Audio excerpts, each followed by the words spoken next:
Hi everyone, welcome back to our YouTube channel Study Band. So students, हमने last lecture में types of cost के बारे में पढ़ा था. डिफरेंट टाइप्स थी कॉस्ट की on various basis, like on the basis of normality, on the basis of control, on the basis of variability etcetera. और साथ ही साथ हमने कॉस्ट शीट के बारे में भी समझा था, जिसमें हमने उसका फॉर्मेट भी करा along with the elements of cost sheet. I hope आपको वो सब अच्छे से समझ आया था. और अगर अभी तक किसी ने वो वीडियो नहीं देखा है तो वो प्लेलिस्ट में जाकर देख सकता है. So today we are going to start methods of costing. Now, what are the methods through which we do costing? Various methods of costing. अब कॉस्टिंग का मतलब आप सबको पता है, ये क्या होता है. कॉस्टिंग ये एक ऐसा प्रोसेस है जिसके थ्रू क्या करते हैं, हम अपनी कॉस्ट को डिटरमाइन कर पाते हैं कि हमें किसी पर्टिकुलर प्रोडक्ट की क्या कॉस्ट पड़ी. क्लियर. तो आप सब ये भी जानते हैं कि हर एक बिजनेस का अपना अपना नेचर होता है. लाइक किसी की इंडस्ट्री है, कोई बुक पब्लिश कर रहा है, किसी का साइकिल मैन्युफैक्चर करने का बिजनेस है, या कोई रेडीमेड गारमेंट सेल करने का बिजनेस है. देयरफॉर हर एक का अपना अपना नेचर है. और अगर बिजनेस में अलग अलग चीज़ों के साथ डीलिंग होती है, देयरफॉर हम ये भी कह सकते हैं कि अलग अलग प्रोडक्ट्स के साथ जैसे वो डील करता है, तो अलग अलग प्रोडक्ट्स के लिए अलग अलग मेथड्स है फॉर डिटरमाइनिंग दी कॉस्ट. तो देखिए मैंने यहाँ पे क्या लिखा है.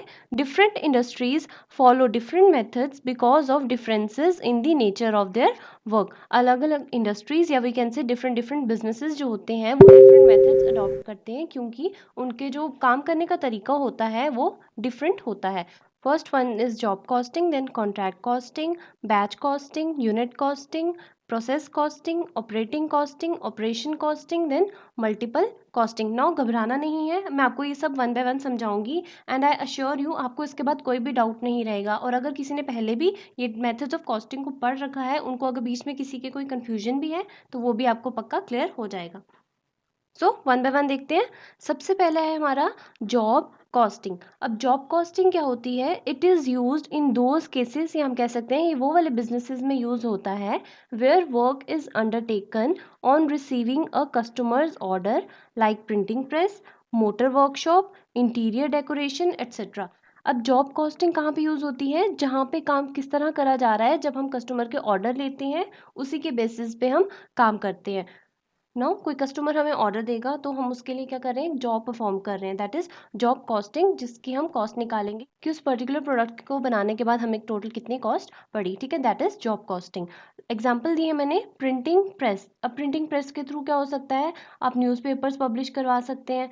देन अगर किसी को वेडिंग कार्ड्स पब्लिश करवाने हैं तो वो अपने अकॉर्डिंग कस्टमाइज करवा के वो भी पब्लिश करवा सकते हैं. देन मोटर वर्कशॉप, अगर आप कोई अपनी मोटर बाइक ठीक करवाना चाहते हैं, मीन्स कोई उसमें कोई कस्टमाइज्ड हेडलाइट्स लगवाना चाहता है कोई, तो वो हम according to the specification of customer बना देते हैं. देन इंटीरियर डेकोरेशन, आप अपने हिसाब से इंटीरियर्स की डेकोरेशन भी करवा सकते हैं. आप अपने घर की इंटीरियर की या बोलो हॉल की डेकोरेशन अपने हिसाब से कस्टमाइज करवा सकते हैं. तो अगर बात करें इन शॉर्ट, जॉब कॉस्टिंग है क्या, it is made on the order of the customer. जैसा हमें कस्टमर बोलेगा, जिस तरह से प्रोडक्ट बनाने के लिए हम वैसा बना देते हैं. Okay.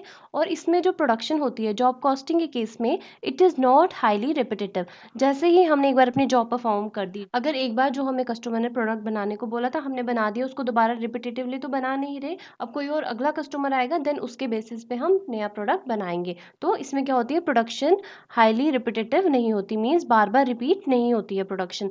Now cost of each job is determined separately. जो भी आप जॉब करेंगे उसकी उसी टाइम हम कॉस्ट डिटरमाइन कर लेंगे अलग से. जैसे अगर किसी के लिए आपने न्यूज़पेपर पब्लिश करवाया तो आपने उसकी कॉस्ट अलग से डिटरमाइन करी. किसी के लिए आपने अलग से कस्टमाइज्ड वेडिंग कार्ड्स बनवाए तो आपने उसकी कॉस्ट अलग से डिटरमाइन कर ली. तो इसमें क्या होता है, हर एक जॉब की कॉस्ट अलग से इंडिविजुअली हम डिटरमाइन करते हैं. और जॉब क्या है, it is nothing but the order which is given by the customer, वो हमारी जॉब बन जाती है. I hope this is clear. Then we have contract costing. अब कॉन्ट्रैक्ट कॉस्टिंग क्या है, it is suitable for firms which are engaged in the construction work. अब आपको कॉन्ट्रैक्ट नाम से ही पता लग रहा होगा, लाइक कोई बिल्डिंग कॉन्ट्रैक्टर्स होते हैं, उनको एक तरह से कॉन्ट्रैक्ट ही दे रहे हैं ना कि आप इस पर्टिकुलर बिल्डिंग की कंस्ट्रक्शन करवाइए. तो कॉन्ट्रैक्ट कॉस्टिंग कहाँ पे यूज़ होता है, जहाँ पे क्या हो रही हो, कंस्ट्रक्शन हो रही हो, like construction of building, roads, dams, highway. और कॉन्ट्रैक्ट जो होता है, it is a big job. देखा जाए तो जब हम जॉब कर रहे थे वो भी हम according to specification of the customer कर रहे थे। कॉन्ट्रैक्ट भी क्या है, एक आपको कस्टमर ने ऑर्डर दिया है स्पेसिफिक, तब आप परफॉर्म कर रहे हैं। बट डिफरेंस क्या है, कॉन्ट्रैक्ट एक तरह से हमारी बिग जॉब हो जाती है जो मोर देन अ ईयर भी कंटिन्यू हो सकती है। बट जो जॉब है it is a small contract, जैसे ही हमने परफॉर्म कर दी उसी टाइम खत्म हो गई। बट कॉन्ट्रैक्ट हम बोल सकते हैं it is a big job जो मोर देन 1 ईयर भी कंटिन्यू हो सकती है। तो इन सिंपल वर्ड्स क्या है कॉन्ट्रैक्ट कॉस्टिंग, जहाँ पे कंस्ट्रक्शन का काम चल रहा होगा वहाँ पे हम किस टाइप की कॉस्टिंग यूज़ करते हैं, कॉन्ट्रैक्ट कॉस्टिंग। ओके, और ये भी इंपॉर्टेंट चीज़ है, also known as terminal costing. हम कॉन्ट्रैक्ट कॉस्टिंग को टर्मिनल कॉस्टिंग भी कहते हैं। टर्मिनल या हुआ, टर्मिनेट हुआ ना, कि मतलब ख़त्म हो जाना। एक बार हमने कंस्ट्रक्शन कंप्लीट कर दी तो वो ख़त्म हो जाएगा, दैट इज़ कॉन्ट्रैक्ट कॉस्टिंग। उसके बाद आपको दोबारा परफॉर्म नहीं करना है, राइट। और जॉब कॉस्टिंग को भी कहीं जगह पे हम टर्मिनल कॉस्टिंग भी कहते हैं, but in most of the cases ज़्यादातर कॉन्ट्रैक्ट कॉस्टिंग को ही टर्मिनल कॉस्टिंग बोला जाता है। Okay, then we have batch costing. अब बैच कॉस्टिंग क्या है, it is also an extension of job costing. और बैच कॉस्टिंग में क्या होता है, articles are manufactured in predetermined lots known as batch. Articles बोलो या प्रोडक्ट, जो भी चीज़ मैन्युफैक्चर हो रही है उसको एडवांस में ही हम लॉट्स में डिवाइड कर देते हैं, और उन्हीं लॉट्स को हम क्या बोलते हैं, बैच। फॉर एग्जाम्पल, जैसे अगर आपने एक पेन बनाया, ठीक है, तो एक पेन बना रहे हो आप किसी अगर कस्टमर की स्पेसिफिकेशन के अकॉर्डिंग बना रहे हो तो वो क्या होगा, आपके लिए एक जॉब है जो आपने परफॉर्म कर दी। बट अगर वही पेन आपने सिर्फ एक पेन नहीं बनाना है, उसी के जैसे सिमिलर डिज़ाइन के काफ़ी सारे पेन्स बनाने हैं, तो उसे हम क्या करते हैं, एक पर्टिकुलर लॉट में एलोकेट कर देते हैं, जिस लॉट को हम क्या कहते हैं, ये एक बैच बन गया, और इसी बैच के अकॉर्डिंग मैन्युफैक्चरिंग होती है। Then here I wrote the example of pharmaceutical industries. ये कौन सी होती हैं, जो मेडिसिन बनाती हैं, ठीक है। तो मेडिसिन अलग अलग तरीके की मीन्स अलग अलग यूजेस के लिए हो सकती है, लाइक स्टमक हो गया, इंजरी हो गई, किसी को हेडेक हो रहा है, तो इसमें हमने मेडिसिन को कैटेगराइज कर दिया on the basis of their uses. तो यही हम कैटेगरी बना रहे हैं ना, कि स्टमक की अलग साइड कर दी, देन हेडेक वाली मेडिसिन अलग कर दी, इंजरी वाली अलग कर दी। तो क्या करते हैं, इनको जो कैटेगरी बनाई है इनका एक पर्टिकुलर लॉट बना देते हैं, मीन्स एक जैसे बोलते हैं झुंड बना दिया अलग से, वो एक बैच बन जाता है, ठीक है। हम उसको नाम क्या देते हैं, बैच का। और इन्हीं पर्टिकुलर बैचेस के वन बाय वन जो हम कॉस्ट निकालते हैं that is known as batch costing. और वही चीज़ मैंने यहाँ पे लिखी है, and process of ascertaining cost of each batch is known as batch costing. यही हमने जो प्रोडक्ट्स पर्टिकुलर एक एक बैच में शिफ्ट कर दिए, इन्हीं की कॉस्ट निकालना, मीन्स हर एक बैच की कॉस्ट निकालने को हम क्या कहते हैं, बैच कॉस्टिंग। और बैच कॉस्टिंग में क्या होता है, identical products in the batch, like जैसे मैंने आपको बताया एक बैच हमने बना दिया, बट एक बैच में कई सारे डिफरेंट पेन्स हैं जो एक ही डिज़ाइंस के हैं, तो बहुत सारे आइडेंटिकल प्रोडक्ट्स होते हैं एक ही बैच में, clear. Then cost of each batch determined separately in the batch costing. जैसे यहाँ पे मैंने अभी आपको बताया कि हर एक बैच की कॉस्ट हम सेपरेटली देन आइडेंटिफाई करते हैं। और अब हर एक बैच में कई सारे प्रोडक्ट्स हैं एक ही कैटेगरी के, तो अब उन हर एक प्रोडक्ट की अगर हमें इंडिविजुअली कॉस्ट निकालनी है तो वो कैसे निकालेंगे, मतलब पर यूनिट के हिसाब से निकालनी है। तो हम क्या करते हैं, टोटल कॉस्ट ऑफ बैच, जितना हमारा टोटल कॉस्ट बना बैच का, divided by number of units produced in one batch. For example हम बिस्किट्स का बैच बना रहे हैं, लेट्स से पार्ले जी, ठीक है। तो इसमें क्या होगा, जो पार्ले जी बिस्किट्स का पूरा पैक बना, लेट्स से वो उसका बना ₹1000 का, और लेट्स से इसमें आपने टोटल 200 बिस्किट्स बनाए पार्ले जी के। देयरफॉर इससे हमें क्या पता लग जाएगा कि हमें पर यूनिट, या हम कह सकते हैं कि एक बिस्किट हमें कितने का पड़ा, ₹5 का। देयरफॉर बैच कॉस्टिंग में हम पूरे एक बैच की भी कॉस्ट निकाल सकते हैं लाइक ₹1000, और पर यूनिट की भी निकाल सकते हैं, लाइक यहाँ पे मैंने निकाली ₹5। आई होप यहाँ तक भी आपको क्लियर है। Then next method is unit costing. Unit मतलब, या we can say one. Therefore unit costing is also known as single और output costing. Output costing क्यों कहते हैं, इसमें सब कुछ जितनी हमारी आउटपुट बनी है उसी के बेसिस पे हमने कॉस्ट निकाल लेनी होती है। देखिए, it is suitable for firms where all goods manufactured are identical. ये वहाँ फर्म्स में यूज़ होता है जहाँ पे जो गुड्स मैन्युफैक्चर हो रहे हैं दे आर सिमिलर और we can say identical, such as firms engaged in mining, brick, cement, etc.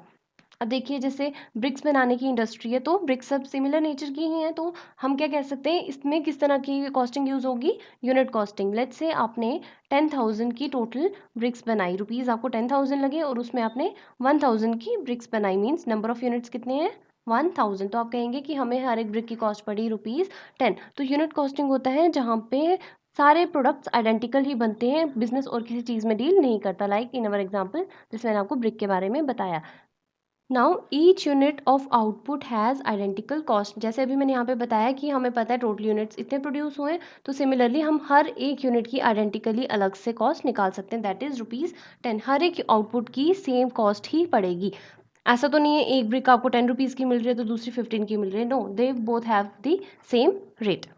Then cost per unit is determined by dividing total expenditure with the total units of output produced। जैसे यहाँ पे total expenditure है ₹10,000 और total output produced है ₹1,000, तो हमने cost per unit निकाल दी ₹10। और अभी जो हमने batch costing में पढ़ा, batch costing में मैंने आपको बताया है जब हम total cost of batch, या वो बोल सकते हैं वन बैच, एक बैच की cost divided by number of units in one batch, एक बैच की टोटल कॉस्ट डिवाइडेड बाय एक ही बैच में कितने यूनिट्स हैं उससे हम निकालते हैं cost per unit in case of batch costing. But unit costing में क्या करते हैं, टोटल जितना एक्सपेंडिचर हुआ, क्योंकि प्रोडक्ट्स तो हमारे सिमिलर बन रहे हैं पूरे, कुछ भी डिफरेंस नहीं है कि एक ब्रिक बनाएंगे तो दूसरा हम सीमेंट बना रहे हैं, नो, अगर ब्रिक का बिजनेस है तो हम ब्रिक्स ही मैन्युफैक्चर करेंगे, सीमेंट का उसमें कोई रोल नहीं होगा। बट बैच कॉस्टिंग के केस में क्या होता है, प्रोडक्ट्स हमारे डिफरेंट हो सकते हैं पर हर एक प्रोडक्ट को हम डिफरेंट डिफरेंट बैचेज में डिवाइड कर देते हैं।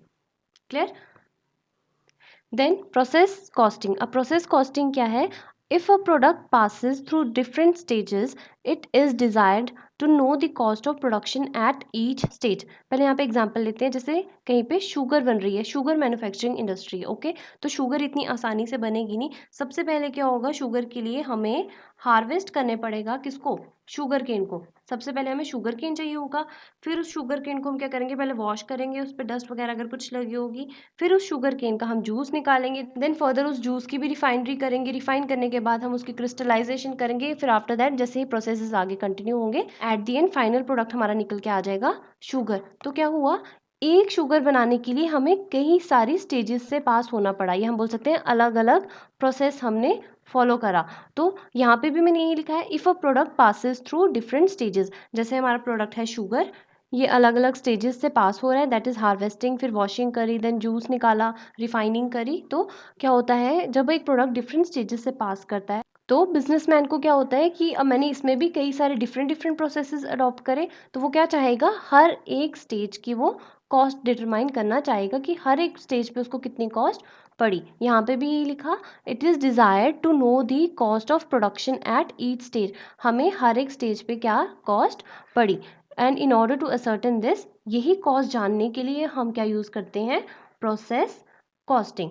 तो in simple words process costing कहाँ पे यूज़ होगा, जिन बिजनेस में कुछ इस तरह से प्रोडक्ट मैन्युफैक्चर हो रहे हैं कि उसे फाइनल प्रोडक्ट में बनने से पहले कई सारी स्टेजेस से पास होना पड़ता है। For example sugar mills, then paper making factory etcetera. तो जिसमें प्रोसेस इन्वॉल्व होगा, मीन्स अलग अलग स्टेजेस होंगी फाइनल प्रोडक्ट में जाने के लिए, process costing will be use there. Then इसकी एक और एग्जाम्पल आप लिख सकते हैं यहाँ पे, क्लोथ मेकिंग। अब क्लोथ भी कैसे बनेगा, पहले कॉटन चाहिए होगा, कॉटन को थ्रेड में कन्वर्ट करेंगे, आफ्टर दैट फिर वो कहीं जाके क्लोथ में बनेगा। देन मोस्ट इंपॉर्टेंट, आपको प्रोसेस कॉस्टिंग में ये चीज़ याद रखनी है, मैंने यहाँ पे क्या लिखा है, finished product of one process becomes the raw material of subsequent process. जैसे भी आपको मैंने एग्जांपल दी, शुगर बनाने के लिए पहले हमें क्या चाहिए, सबसे पहली स्टेज क्या होगी हमारी, शुगर केन को हार्वेस्ट करेंगे, उसको हम फिर वॉश करेंगे, मतलब एक क्लीन शुगर केन की फॉर्म में आ जाएगा जो बिल्कुल साफ सुथरा होगा, जिसपे कोई धूल वगैरह नहीं लगी होगी। आफ्टर दैट उससे हमने जूस निकालना, then further steps will go on. ठीक है, तो यहाँ पे मैं बताना चाह रही हूँ कि जब आपने शुगर केन जैसे ही आपने हार्वेस्ट करी, ये फर्स्ट टाइम क्या है हमारे लिए, फाइनल प्रोडक्ट है, देखा जाए तो ये फाइनल प्रोडक्ट था, क्योंकि हम शुगर केन को तो कंज्यूम कर सकते थे, बट यही फाइनल प्रोडक्ट हमें नहीं चाहिए था, हमें तो क्या चाहिए, शुगर चाहिए।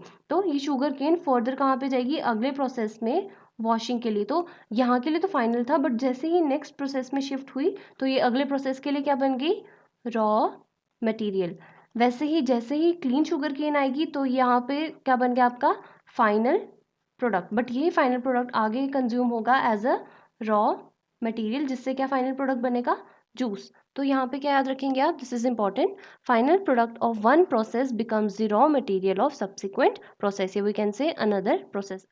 This point you have to remember, क्योंकि एग्जाम में they can ask you in which method of costing the finished product of one process becomes the raw material of another process. तो उसका आंसर क्या रहेगा, process costing. I hope आपको अच्छे से समझ आया। अगर किसी को फिर भी अभी कोई भी डाउट रह रहा है then they can ask me in the comment section. तो चलिए उसके बाद है ऑपरेटिंग कॉस्टिंग। अब ऑपरेटिंग कॉस्टिंग क्या है, कौन सा मेथड है ये और कहाँ पे यूज होता है? It is used in the case of concerns, या बोल सकते हैं it is used in case of business.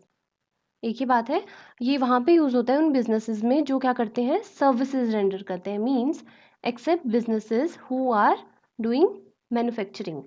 Manufacturing business means जो कोई टैंजिबल प्रोडक्ट के अलावा ये क्या कर रहे हैं, इनटैंजिबल प्रोडक्ट दे रहे हैं। एक तरह से इनटैंजिबल वो जिसको ना आप देख सकते हैं ना टच कर सकते हैं, सर्विस को आप देख तो सकते नहीं है। तो जो कंपनीज आपको सर्विसेज प्रोवाइड करती हैं उनके लिए किस तरह का मेथड यूज़ होता है, ऑपरेटिंग कॉस्टिंग। वो अपनी सर्विसेज की कॉस्ट को जानने के लिए ऑपरेटिंग कॉस्टिंग के मेथड का यूज़ करते हैं। Like transport undertaking, power supply जो आपको इलेक्ट्रिसिटी प्रोवाइड करते हैं, देन हॉस्पिटल्स, देन यहाँ पे आप होटल्स की भी एग्जांपल लिख सकते हैं, सिनेमा एट्सेट्रा। तो जो भी कंपनीज या जो फर्म्स आपको सर्विसेज प्रोवाइड कर रही हैं वो किस तरह का मेथड यूज़ करती हैं, operating costing. And this method is mainly use to ascertain the cost of services rendered. मैंने पहले ही बता दी ये मेथड क्यों यूज होता है, ताकि हम किसी सर्विस की कॉस्ट को जान सकें। Then this method is also known as service costing. ये तो क्लियर है, अगर सर्विसेज रेंडर करने के टाइम पे हम इस मेथड का यूज़ कर रहे हैं तो इसका नाम सर्विस कॉस्टिंग भी हो सकता है। Then we have operation costing. अब आपने इसको मिक्सअप नहीं करना है विद द ऑपरेटिंग कॉस्टिंग। कई बच्चों को इसमें कन्फ्यूजन भी रहता है, कोई गलती करके आ जाता है, कोई सोचता है ऑपरेशन को ऑपरेटिंग या ऑपरेटिंग को ऑपरेशन, तो वो चीज़ आपने नहीं करनी है। You have to remember that there is a difference between operating and operation costing. Now, what is operation costing? It has almost similar characteristics like process costing. जैसे process costing में एक प्रोडक्ट को बनाने के लिए डिफरेंट स्टेजेस से गुजरना पड़ता था in order to get the final product, वैसे ही ऑपरेशन कॉस्टिंग में भी होता है। बट इसमें एक मेजर डिफरेंस क्या है बिटवीन प्रोसेस कॉस्टिंग और ऑपरेशन कॉस्टिंग, कि प्रोसेस कॉस्टिंग जो होती है it is used in industries where the products are all basically the same. ये वहाँ पे यूज़ होती है जहाँ पे प्रोडक्ट्स ऑलमोस्ट सिमिलर होते हैं। और on the other hand operation costing कहाँ पे यूज़ होती है, in those industries where the final products are similar. Operation costing में भी वही है कि जो प्रोडक्ट बनने वाला है दैट विल बी सेम, पर वहाँ पे क्या होगा, there may be some variation in terms of parts और quality such as laptop, computers etcetera. Operation costing example है लैपटॉप, कंप्यूटर एट्सेट्रा। अब मैं आपको बताऊंगी एक बार डिफरेंस दोबारा अगर क्लियर नहीं है। देखिए ये है process costing and on another side there is operation costing. अब प्रोसेस कॉस्टिंग में जो प्रोडक्ट बनता है दे आर सिमिलर। अब इसकी एग्जाम्पल ले लेते हैं हम, like bricks. Now don't get confused, आप बोलेंगे कि अभी थोड़ी देर पहले हमने ब्रिक्स को तो यूनिट कॉस्टिंग में पढ़ा था। हाँ वहाँ पढ़ा था, वहाँ पे यूनिट कॉस्टिंग का अब ना ये डिपेंड करेगा कि बिजनेस किस तरह की कॉस्टिंग या किस मेथड को यूज़ करना चाहता है, किस तरह से वो कॉस्ट को सर्टेन करना चाहता है। अगर बिजनेस चाहता है कि वो हर एक ब्रिक की इंडिविजुअली 1 बाय 1 कॉस्ट जानना चाहे तो he will use unit costing. But आपको ये भी पता है कि ब्रिक्स ऐसे नहीं आपको रेडीमेड मिल जाती, it also involve various processes. तो ब्रिक्स बनाने के लिए भी डिफरेंट स्टेजेस हैं, तो वहाँ पे प्रोसेस कॉस्टिंग का भी यूज़ हो सकता है। This you have to remember. Clear? तो वापस एग्जांपल देखते हैं। देखिए प्रोसेस कॉस्टिंग में मैंने कहा अगर ब्रिक्स यूज़ हो रही हैं तो ये सारी सिमिलर हैं, राइट? अगर शुगर की ही बात कर लें वो भी तो सेम ही है, इसमें कुछ डिफरेंस तो नहीं है। शुगर की क्वालिटी में डिफरेंस, शुगर तो शुगर ही रहेगी। नाउ ऑपरेशन कॉस्टिंग एग्जांपल क्या बताई मैंने आपको, लैपटॉप। ठीक है, अब लैपटॉप जो मतलब फाइनल प्रोडक्ट है किसी के लिए, ज़रूरी नहीं है ना कि सारे लैपटॉप सेम हो। हाँ समहाउ सेम है ऑन द बेसिस ऑफ, कह सकते हैं कि स्क्रीन होती है हर एक लैपटॉप पे, हर एक लैपटॉप में कीबोर्ड है, ठीक है। बट ये ज़रूरी नहीं है कि स्क्रीन का साइज़ भी सेम हो, ये भी ज़रूरी नहीं है कि हर एक लैपटॉप में सॉफ्टवेयर भी सेम डला हो, डिफरेंट हो सकता है। तो ऐसे बिजनेस जहाँ पे प्रोडक्ट्स ऑलमोस्ट होमोजीनियस ही होते हैं, मतलब कहेंगे तो लैपटॉप ही उस चीज़ को, बट वो समहाउ मटेरियल के बेसिस पे या वी कैन से क्वालिटी के बेसिस पे डिफर कर जाते हैं।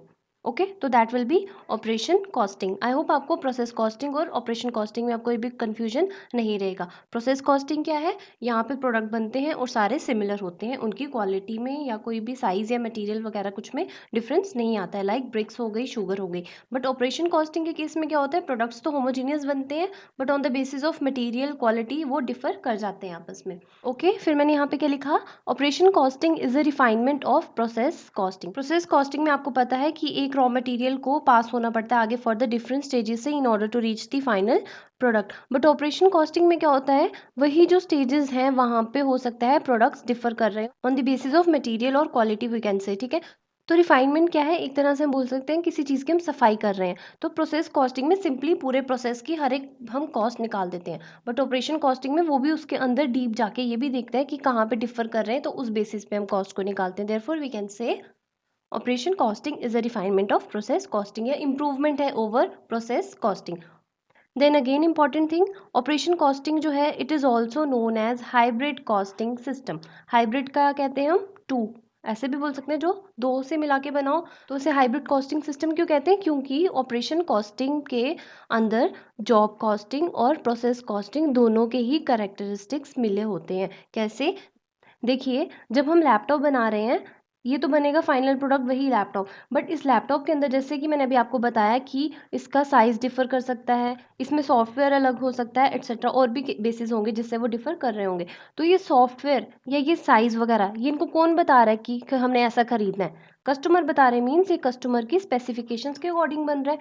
तो इनडायरेक्टली यहाँ पे जॉब कॉस्टिंग भी यूज़ हो रही है, और साथ ही साथ लैपटॉप को बनाने के लिए डिफरेंट डिफरेंट प्रोसेसेस को भी फॉलो करना पड़ता है। देयरफॉर प्रोसेस कॉस्टिंग के भी फीचर्स आ जाते हैं और जॉब कॉस्टिंग के भी। Therefore operation costing is also known as hybrid costing system. This thing also you have to remember, ये याद रखें अच्छे से। Then multiple costing. अब मल्टीपल कॉस्टिंग क्या होती है, it is used in the industries where several parts are separately produced and then assembled into single और फाइनल प्रोडक्ट। मल्टीपल कॉस्टिंग क्या हुई, ये ऐसी इंडस्ट्रीज़ में यूज़ होती हैं जहाँ पे पहले अलग अलग सेपरेटली पार्ट्स को बनाया जाता है, उसके बाद वही पार्ट्स को हम असेंबल करते हैं, एक साथ क्लब करते हैं और एक फाइनल प्रोडक्ट या we can say single product में बना देते हैं। अब एक एग्जांपल से समझते हैं, जैसे कोई कार मेकिंग कंपनी है। अब कार तो डायरेक्ट बन नहीं जाएगी, इसके लिए हमें स्टीयरिंग की ज़रूरत है, देन बीच में रेडियो फिट करना है, then we need alloys, we need mirrors etcetera. तो हर एक स्टेज से पास होना है कार को भी, कार डायरेक्टली वन गो में नहीं बनेगी। तो मतलब क्या हुआ, कार में प्रोसेस कॉस्टिंग भी यूज़ होगी, अलग अलग प्रोसेसेस फॉलो करेंगे, ठीक है। देन कार हो सकता है हम कस्टमर की स्पेसिफिकेशंस के अकॉर्डिंग बनाएं, तो वो एक तरह से हमारे लिए जॉब भी हो जाएगी। देयरफॉर हम बोलेंगे उसमें जॉब कॉस्टिंग भी यूज़ हो रही है। देन हो सकता है कि हमारा बिजनेस हो, हम कार्स को ही मैन्युफैक्चर कर रहे हो अलग अलग, तो हम उसको बैच कॉस्टिंग के बेसिस पे भी कर सकते हैं। हम बोलेंगे हुंडई की कार को अलग से बनाएंगे, मारुति की कार को अलग से बनाएंगे, तो हम बैच कॉस्टिंग को भी यूज़ कर सकते हैं।